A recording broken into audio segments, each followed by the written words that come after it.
ସାଙ୍ଗମାନେ ଯେତେବେଳେ ପକୋଡ଼ା ବନେଇବେ ତ ମୁଁ ଗୋଟେ ଜାଗାରେ ଖାଇଥିଲି ସେଥିରେ ଟକ୍ ଦହି ମାଖିକିରି ରଖିଥିଲେ ଆଉ ବହୁତ ଟେଷ୍ଟ ହେଇଥିଲା। ଆଉ ମୁଁ ଭାବିଲି ଆଜି ଆମର ସେମିତି କରିବି। ତ ଚିକେନ୍ ପକୋଡ଼ାରେ ଟକ୍ ଦହି ମାଖିକିରି ଟକ୍ ଦହି ଭିନେଗାର ସୋୟା ସସ୍ ଆଉ ଧନିଆ ପତ୍ର ଅଦା ରସୁଣ ପେଷ୍ଟ ସବୁ ମଖା ହେଇକିରି ରହିଥିଲା। ଆଉ ସେପଟେ ଚିକେନ୍ ହେଉଛି ଆଉ ଏପଟେ ଛଣା ହେଇଛି ଏତିକି। ଆଉ ଖାଇକିରି ଦେଖିଛୁ ଭଲ ଟେଷ୍ଟ ହେଇଛି। ଏମିତି ଟକ୍ ଦହି ପକେଇ ମାଖିକି ରଖିଦେବେ କିଛି ସମୟ, ଭଲ ଲାଗିବ ଆଉ ଟେଷ୍ଟଟା ପକୋଡ଼ାର। ଆଉ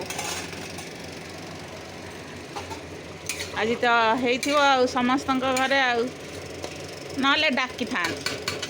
ଆଉ ହେଇଥିବ ଆଉ କାହିଁ ଡାକିବି। ଆଉ ଠିକ୍ ଅଛି, ଖାଆନ୍ତୁ ସମସ୍ତେ, ଭଲରେ ରୁହନ୍ତୁ।